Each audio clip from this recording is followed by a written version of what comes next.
Hi, it's Jeff Altman, the Big Game Hunter. And if you've been watching me for any period of time, you know when I interview someone, it tends to be one interview. But this one, I thought it was worth breaking into two parts. So I was interviewing Thea Kelly, the author of Get That Job, the quick and complete guide to a winning interview. And on this part of the interview, of my interview of her, we talk about video interview myths that people buy into that aren't true. Hope you enjoy it, and next week I'll be back with the next episode. And now, let's get going. So my guest today is Thea Kelly. Thea is a job search and interview coach based in the San Francisco Bay Area, serving job hunters nationwide. Her book, the Amazon bestseller, Get That Job, the quick and complete guide to a winning interview, was hailed as excellent on Forbes.com and just released the second edition for 2022 and beyond. Now, there's a lot more. At the end of the interview, she's going to talk about a free gift, you getting some job search tips from her blog at greatjobsooner.com. So hang in there till the end. Thea, welcome. It's been a long time. Great to see you. Yeah, likewise. I always love talking with you and talking to your listeners. It's very sweet of you. And now let's get down to business. Sure. So, folks, we've got two topics we're going to cover today. One, video interviews. That's going to be topic number one. And Thea, you and I both know that as many video interviews as people have been doing over the last 2 years, it's a new creation for a lot of folks. And even now they're making mistakes. They have beliefs about how they should be done. And they're beliefs. They're not factually accurate. So we're going to talk about some of those myths that people hold dear that are sabotaging themselves because they're paying attention to the wrong things. So what would you say the first myth is that people have? Okay, this one's maybe a little more obvious, but it's the idea that video interviews are a pandemic thing and that they're kind of going to dwindle away afterwards. Really, they're not. There was a survey of recruiters that JobVite did that showed that about 60% of recruiters going forward are planning to continue with a combination of virtual interviews and in person. So it's here to stay. And 22% of them said they were planning to stay all virtual. So it's very much here to stay. And I agree. I was in search for a long time. And I remember when people used to do first interviews with HR in person. Ooh, and it wasn't even the phone interview days, folks. Ooh. Videos replace the phone interview. It's really that simple. And thus they can see you, get a feel for you, get a sense of your personality and presence. Yeah, it's going to be here for a long time. So no, not a pandemic thing. It just accelerated. Right. And in fact, sometimes now it's going to be AI enhanced. There might be a robot listening to you. And we'll get to that later. That's a little bit further along in the list of myths. Stay tuned. And I'll share some stuff about that later. Myth number two. Okay, so the second myth is that interviewers understand if you have some technical glitches, they're not going to hold it against you. They don't expect you to do it perfectly. Yeah, and you can't help it anyway. That's so 2019. Yeah, like millions of years ago. So now the video space is a workspace increasingly. And so you're expected to be proficient in the workspace, including the video space. And also glitches not only reflect poorly on kind of your professionalism and your savviness, but they make the interviewer and you kind of tense and uncomfortable. It interrupts things. And an interview is always going to be going better if people are enjoying the process and things are going smoothly. So that's why it matters.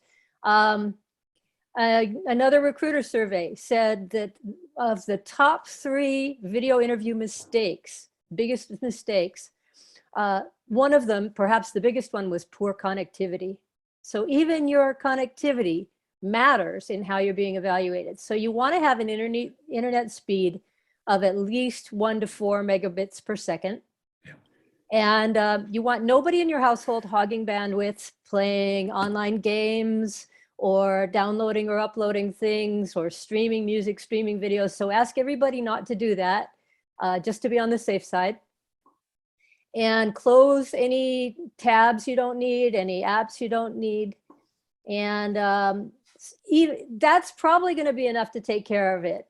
But if it still isn't, what you might need to do is check that your computer is connected to the router with an Ethernet cable and not Wi-Fi, or that if you are using Wi-Fi, you might want to get a Wi-Fi extender. But there we're kind of getting down into the weeds. The most important thing is decent bandwidth, not hogging bandwidth with anything else.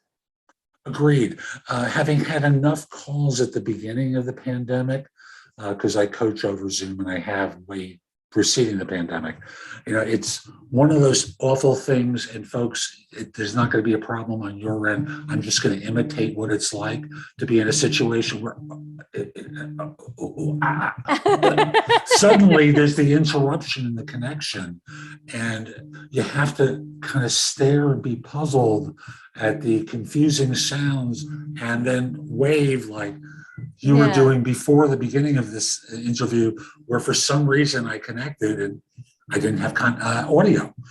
So it worked fine earlier in the day. And wisely, Jeff, you had gotten online with me ahead of the time when we planned to start. So we had plenty of time to problem solve that. Absolutely. So again, you can notice things if you do some homework in advance that allows you to be able to see what your connections are like, so that in this way you don't sabotage yourself, which is really what we're trying to avoid, is sabotage through poor connectivity. Right. Three. Okay. So the third myth is about eye contact in video interviews. And so the lowest level of skill on that, and most of you listeners are probably past that, is to just look at the interviewer's face as you're doing the video interview, in which case you're not looking at the camera, so they're not getting a feeling of eye contact. So the next level up, if you're getting a little more savvy, is you think, okay, I need to look back and forth between the camera and occasionally look at the interviewer, or just look at the camera the whole time, but then you're missing out on the facial expressions and you don't see how you, so you could just look at back and forth, and on some platforms you might have to. But here is what I always do. On Zoom at any rate, you can shrink the video window. And what that does, see, if I was looking, Jeff, at your eyes and then I had you filling up my whole window, I'd be looking right about here. And does that seem like eye contact to you? And for those who are going to be hearing this as a podcast, she's looking at my navel. Yeah, that's what it gives the impression of if I'm looking at you in the middle of my screen. So what I've done is I've shrunk the Zoom window and moved it up close to the camera, so that now even when I look at Jeff's face, I'm looking close enough to the camera that he's still getting the impression of eye contact. And even to put his face even closer to the camera, I have hidden the view of myself that in Zoom appears right above his image, so that moves him up another 3/4 of an inch. So now I don't have to choose. I can look at Jeff's face and he feels like I'm looking right at him. Now, if you're on some platform where you can't do that, you can't for some reason, and you need to figure out ahead of time to practice with the platform and figure out how to shrink that image and move it next to the camera. But if you can't do that, the next best thing might be to use a laptop, because a laptop's a pretty small screen. And on that screen, even if you're looking in the middle of the screen, you're still not that far from the camera. You could maybe do a little back and forth thing as well. I know my setup, I have a standing desk that I don't really stand at anymore, but I keep it positioned, I'd say probably 8 to 9 inches off the bottom. And what that does is elevate my laptop sufficiently that when I'm looking at you, I look like I'm making eye contact. Right. Super important if you're going to use a laptop, elevate it enough, because another thing is if the laptop is below you on a table, the interviewer feels like they're looking up your nose, and it's a really weird perspective. You don't want that. It's awful. Yeah. It is awful. I look at some of my early videos that I did on a laptop where I didn't have them elevated. And Yeah. you're right. It's the distorted head looking up my nose awful Yeah. stuff, but the content is good, but Yeah. the appearance isn't, and we hear about appearance. Right. And also, I'm going to add to one thing. When you elevate yourself, you occupy more of the screen, which gives you a bigger presence on camera.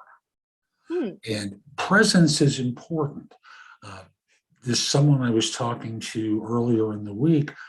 I knew he was 6'4", but where he was on camera was from the middle of the screen down. Uh-huh. So there was this huge headspace above him Yeah. that didn't really suggest that he was as tall as he was. Right. So you want to have presence on camera because that creates authority. Just with that. Right. And it's just more comfortable, even if you're not trying to project authority. It's more comfortable if the person's looking at you eye to eye. You want your eyes to be about 3/4 up the viewing window. So that'll put you in a nice, comfortable space there. You betcha. Yeah. Next one. Next one. Okay, so you might think, well, if a laptop is a good way to be able to look at the person's face while still looking close to the camera, maybe it'd be even better to use a smartphone. So this myth is that a smartphone is a good video interview tool. It is a last resort. With a smartphone, you have more chance of technical glitches. The camera may distort your face, like taking a selfie where your nose winds up looking really big, so you're not going to necessarily look your best. And if you're using a smartphone, you're very likely in a car or outdoors or something like that, and it doesn't come across as professional. But let me tell you, if you must do an interview on your smartphone, make sure you are someplace where you have a strong signal.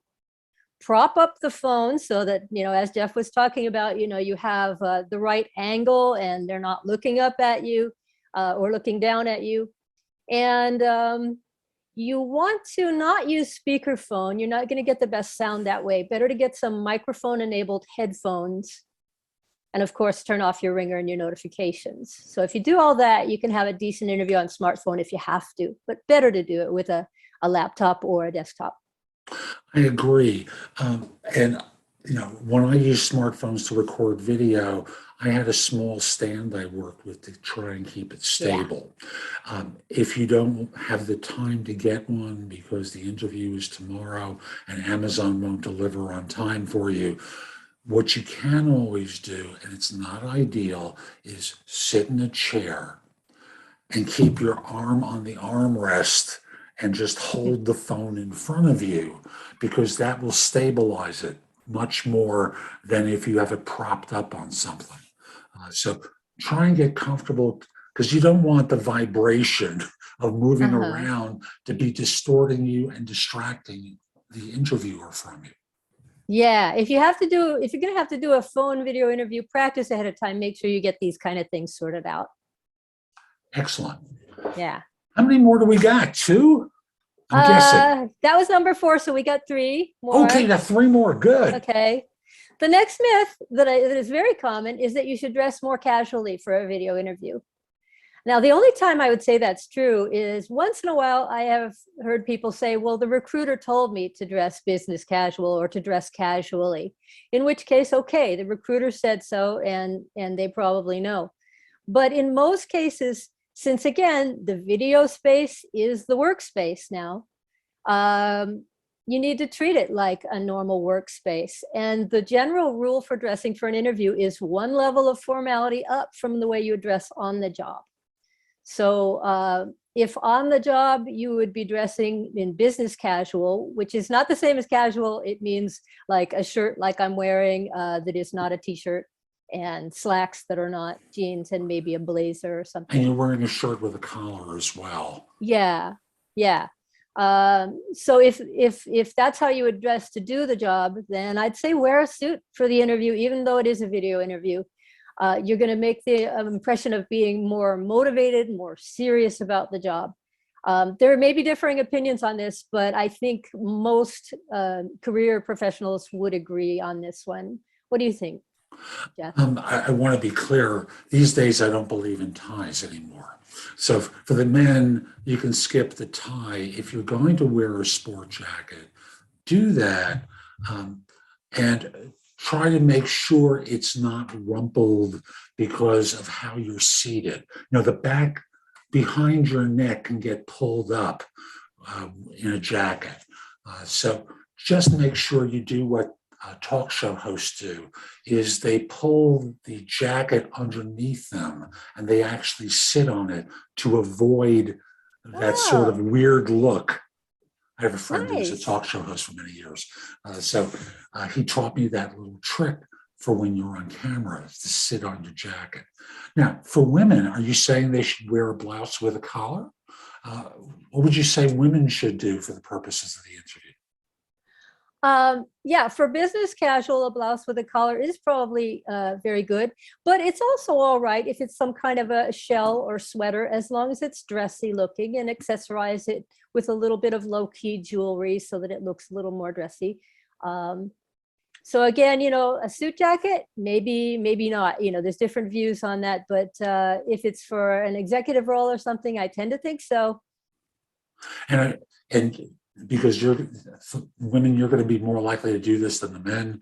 Just be aware of any bracelet that you might wear and what its noise might be like if it hits the table Yeah. that you're doing the interview from. You might want to skip the bracelets for this to avoid those unnecessary sounds. But I think Thea's spot on. Dress well, look world class.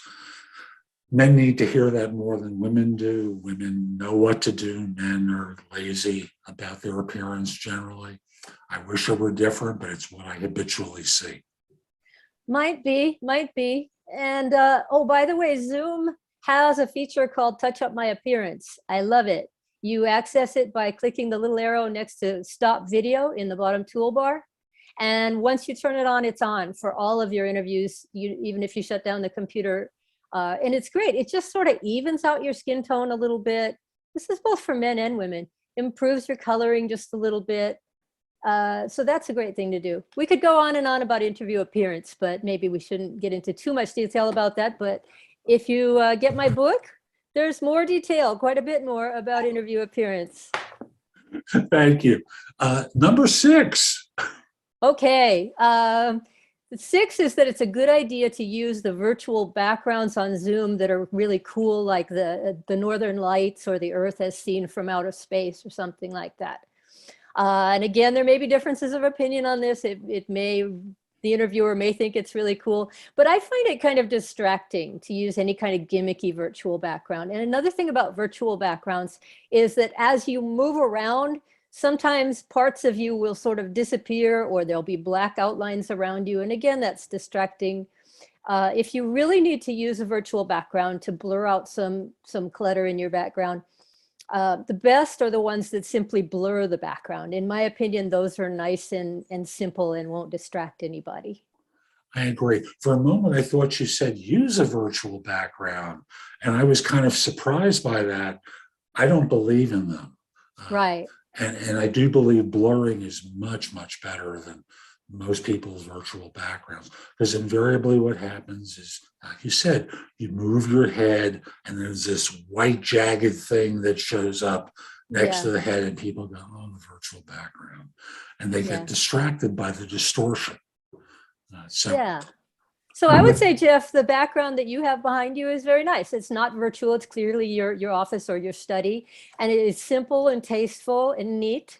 So that works. And I think right behind me, I have some bookcases, and that looks like an office. And so that kind of background works. You don't want a bed, or maybe not a kitchen. You don't want anything messy. I agree. And for those of you who are outside the US, where space is at a premium, and I know you have your setup in your bedroom, because I've seen any number of these over the years, you do the best you can. Yeah, you use the blur, or a folding screen can be super handy. Right. Yeah. And it's okay to show the diplomas. Yeah, right. Why not? I did that intentionally, obviously. Of course. Yes. And this is number 7. Am I right about that? That's right. So 7, and the last of our video interviewing myths, is about automated video interviews. In other words, the ones that are one way, where you are recording your answers and nobody's listening to you yet. And the misunderstanding some people have is that you'll know if an artificial intelligence, a software program is evaluating you. Because in some of these one-way interviews, the software is actually checking you out and evaluating you according to what kinds of words you use, your tone of voice, your gestures, your facial expressions. And I know this can make you feel real paranoid to think that a robot is looking at you, so to speak, and evaluating these things. The thing is, you won't even be told if that's happening. So you just don't know. And sometimes the robot evaluator just gives advice, so to speak, to the live human who views it later and says, you know, I don't know actually what it would say, but it gives its interpretations. Other times, and this is probably not very common yet here in 2022, the robot software would actually be deciding whether you go past that screening to the next interview. So, what do we do about that? Since, unlike unknowns to most people, you don't know if that's happening, I think it's best to go ahead and just assume that you're talking to a person. Pretend you're talking to a person, speak in a natural way. I just read an article from Harvard Business Review in which they were saying that these AI-assisted interviews are sometimes causing people to feel that they need to talk in a monotone or some other weird way so that the AI can understand them. No, that's not necessary, and it may actually cause the AI to rate you worse as being inauthentic, and it's certainly not going to work too well when a live human looks at that later, as is often or mostly happening.